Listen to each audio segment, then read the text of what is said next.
Obviously, there are two truths. Christianity says we have only the truth.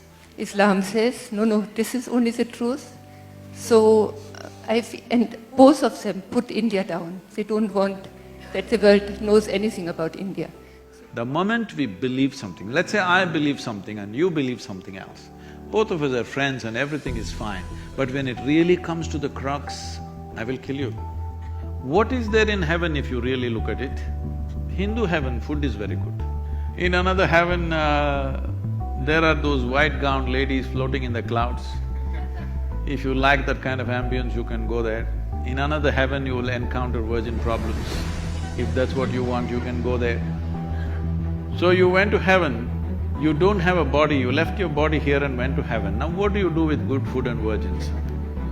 In their house, they consume alcohol, we can't give our girls to them, they won't marry those people in whose house there is use of alcohol. Today, if you don't serve alcohol, there's no wedding. Sadhguru, you were saying that the youth is very much interested in truth. And from my own experience, this is true. But I grew up in a culture where I was told what is the truth. I mean, we were told you don't have to think about the truth because we cannot know it. God had to tell it, and He has told it in His revelation. So, should India not be more powerful, use its power to tell the world that this is not okay, actually, to enforce something which is not the truth. Because obviously there are two truths. Christianity says we have only the truth. Islam says, no, this is only the truth. So, and both of them put India down. They don't want that the world knows anything about India. So should India not stand up much stronger and tell them? About youth seeking truth, it's very natural for them, as you said. People have been told, this is the truth, this is a commandment. The best thing about India is this, even when the so-called divine entities came, they could not give us a commandment because Indians are full of questions. We were trekking in Tibet and we had people from over 40 countries, and one Indian person who lives in United States stood up to ask a question. And the question went on for over 8 minutes. Question inside a question, inside a question, inside a question, like that. All the other, Indians are okay, but the rest of the people are, what kind of question is this? Then I said, see, this is an Indian issue. We've spent thousands of years asking questions and questions and questions. We can make a question itself an hour long.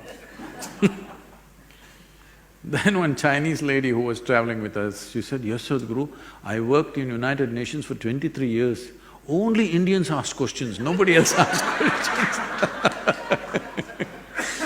You just see, Shiva came and he opened his mouth and his wife asked him 1,000,000 questions. Krishna, after many years of waiting, obviously he couldn't talk to Arjuna for a long time, obviously. He chose an extreme moment of war. There he tries to teach him something, the guy asks him hundreds of questions. So, as I said earlier, this has been a land of seeking. But rest of the world, or not really rest of the world, certain part of the world took to commandments. This is it. If you say this is not it, you're dead, that's all. It's a very effective method. Yes. See, there are two ways of handling a question. Either you answer the question or kill the questioner. If I answer your question, you will come up with one more question. But if I take care of you, there is no more question. So they adopted this methodology. Anybody who asks a question is dead. So after some time, the whole society feared to ask questions. See, people are very proudly talking about secret schools in Europe and secret schools in Middle East. Why were schools secret? Because you would be dead otherwise. Hello? Why is a school, a place of learning, a secret? Because if you learn something that I don't approve, you're dead. That's why. There are no secret schools in India. All kinds of things were done.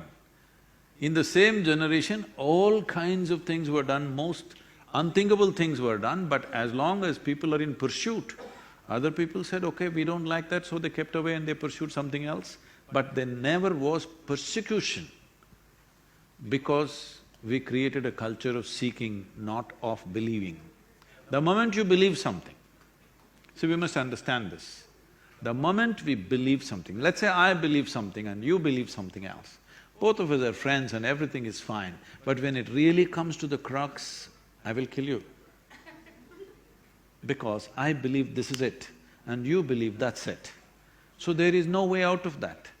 So, we are still in that mode, but one tremendous thing that's happening in the world is heavens are collapsing, you know. Yesterday I was with a group of nearly 9,000 people in Bangalore who were with me for 2-day program, and I just asked, how many of you believe you're going to heaven? Only about 5 hands went up in 9,000, okay? So, are you hell candidates, I asked them. They said, no. Oh, we don't know. Oh, in the previous generation, if you'd asked this question, 80% of the hands would have gone up. So heavens are collapsing, which is a very good thing for seeking because heavens are collapsing means people… what heaven means is that there is a better place than this. This is a tragedy. This is the worst thing that human beings have been, trained to believe. The worst thing is there is a better place than this, so you can make a mess out of this and go there.